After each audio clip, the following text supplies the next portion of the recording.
বিশ্ব ফুটবলে আজকাল যেসব নামে সবচেয়ে বেশি আলোচিত হচ্ছে তার মধ্যে অন্যতম নেইমার।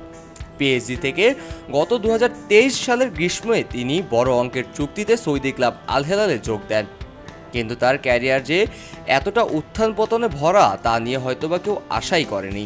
চোটের কারণে বারবার মাঠের বাইরে চলে যান নেইমার, আর এর ফলেই তার পারফরমেন্সও অনেকটাই কমে গেছে।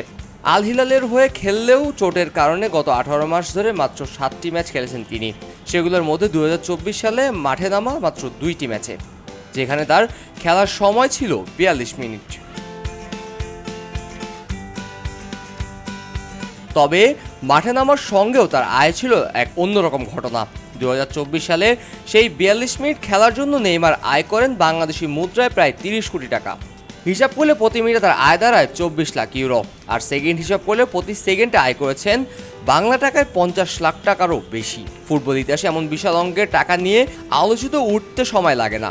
যদিও নেইমার মাঠে তেমন উপস্থিতি জানান দিতে পারেনি, তবুও তার চুক্তির পুরো টাকাটাই ঢুকেছে তার পকেটে। এদিকে নেইমারের ভবিষ্যৎ নিয়ে নানা ধরনের আলোচনা চলছে। বর্তমানে তিনি এসএল চোটে ভুগছেন এবং শোনা যাচ্ছে আল হিলাল তার সঙ্গে চুক্তি আর নবায়ন করতে চায় না।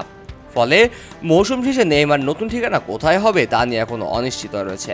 তবে একের পর এক চোটে পড়া নেইমার কি অন্য কোনো ক্লাব কিনবে তা নিয়ে এখনো প্রশ্ন হয়ে দাঁড়িয়েছে। তার অসাধারণ প্রতিভা এবং বিশ্বজুড়ে তার জনপ্রিয়তা সত্ত্বেও চোটের সমস্যা ক্লাবগুলোর জন্য একটি বড় ঝুঁকি হয়ে দাঁড়িয়েছে।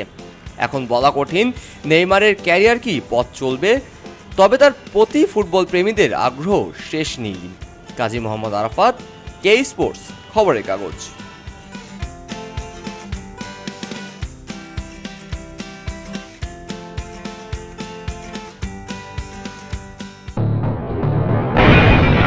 সবাই যখন জোয়ারে গা ভাসায়, কেউ কেউ শির দাঁড়া সোজা করে ঘুরে দাঁড়ায়।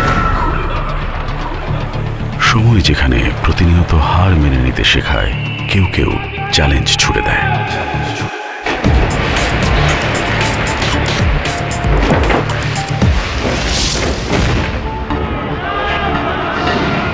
পক্ষপাতের ভিড়ে আজ থেকে কোনো পক্ষ নয়, খবর হবে নিরপেক্ষ।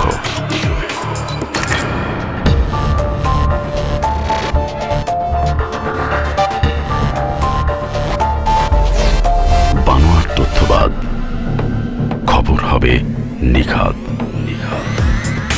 ভেঙে গুজবের শিক, খবর হবে নির্ভীক। এলো মুক্ত চিন্তার স্বাধীন দৈনিক খবরের কাগজ। এখন খবর হবে নিখাত, নির্ভীক, নিরপেক্ষ।